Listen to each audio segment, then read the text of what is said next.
పాలను పాపాలను కడిగివేయగా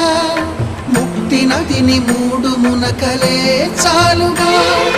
జలది వెనతలకు పోసె జనని గంగా భవాని ఆమె అండ మంచుకొండ వాడని సిగ పూదండ గంగోత్రి గంగోత్రి